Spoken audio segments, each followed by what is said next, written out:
So, coming to you from my car, since I might as well do this one while I'm here. I had Nate from one of the Discord channels I'm in bring up kind of an interesting point. There was a tier list done by Matt from the Linux Cast, and while I'd like to do my own tier list, it is kind of funny to look at a tier list somebody else makes and see what their opinions are, and of course, and I don't mind that, Matt can have his own opinion. Some of them are wrong, but I think some of them he did just for the trolls. Well, I brought up a good point. A lot of people like rolling release distributions. And to be quite frank, why? Why do they like those rolling release distributions? And why would you choose one over a point release?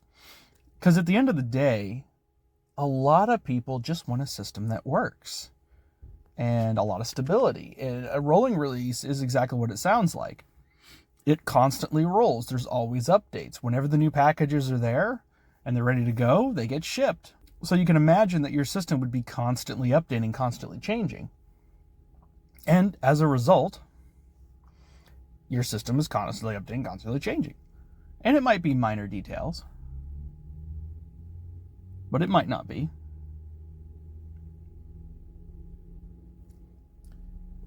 It could be major changes to the desktop environment if a major, KDE version comes out.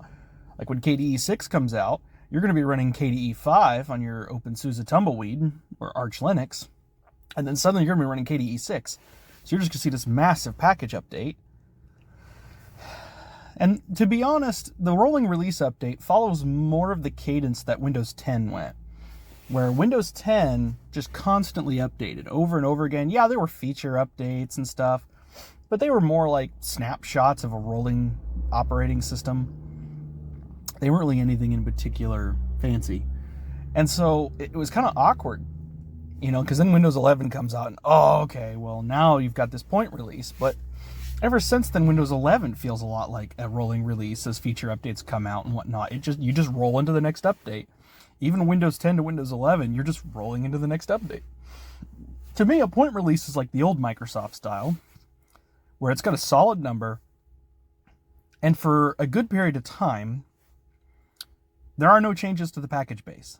Security updates, but no features. So Fedora is teetering on the line. I call it a hybrid distribution. But Linux Mint, Ubuntu, Pop! OS, I'm trying to think of another one off the top of my head, and I can't. But anyway, these distributions have point releases. So Mint feasibly goes for 2 years on their LTS style distribution, and the package base doesn't change.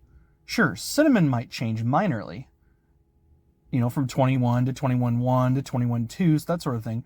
But this point release is just there. You don't have to update to the minor releases.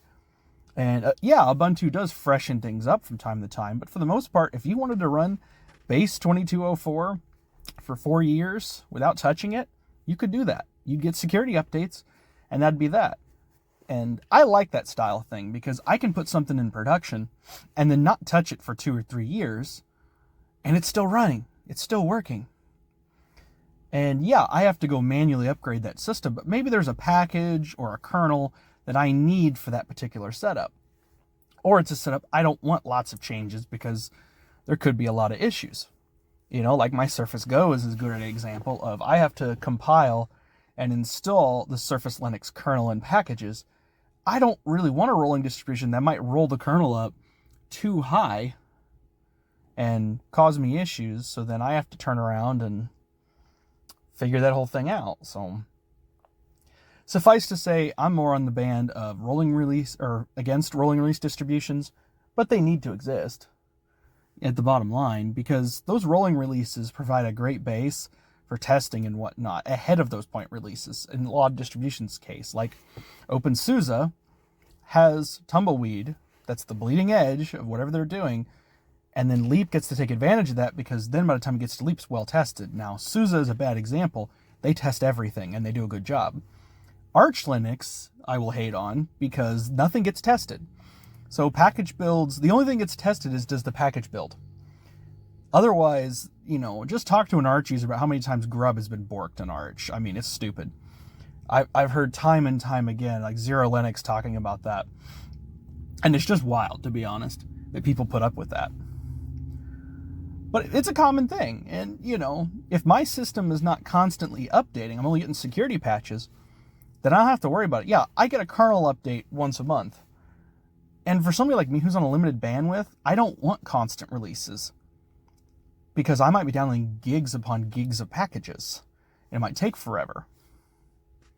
Now, more common, again, on Arch than anything else. And I said Fedora is a hybrid system because they kind of do both. So there are point releases in Fedora, but it's so close. It's like 6-month releases. You're borderline, whether it's a rolling release or point release. It is technically a point release. But it's a very fast-moving point release. Whereas things like Mint and Pop! OS, they are fixed point releases. They only release every 2 years or every 1 year or so on and so forth, and you can run that fixed release for the entire life cycle. And that's the thing. At the end of the day, does it really matter? Point release versus rolling release. At the end, kind of not. If it works for you, it works for you. I'm not going to, nag on anybody because, oh, you're running Arch. Well, good for you. If it works for you, it works for you. I know several Arch users, and one of them has been running the same install for over 12 years. And just clones, rsyncs, reinstalls grub. And you know what? Good for him. He's had a lot of laptops in his life. So Arch has survived a lot of issues for him. For me, for now, it's Linux Mint. I like Pop! OS. It would be my backup if Linux Mint ever disappeared. But for now, it's Linux Mint. And that's because it works. They're not changing features on me drastically that completely brick my workflow. They're not breaking the user experience. Largely, it's the same iterative experience, which is the difference between a rolling release and a stable point release, is that the rolling release is constantly changing. You're getting to play with all the new toys. The point release is the rock-solid rock that is stable and doesn't change. And in both cases, if the system gets out of your way and lets you do your job, the decision's ultimately yours. So, if you like the video, like the video. I can't say I'm going to do more car content in the car, but when you're waiting on a tow truck to show up, you might as well take advantage of the time. Let you ponder a few things, don't it? If you like the video, like the video. If you want to see more, subscribe, ring the notification bell, and I guess I'll catch you guys in the next one.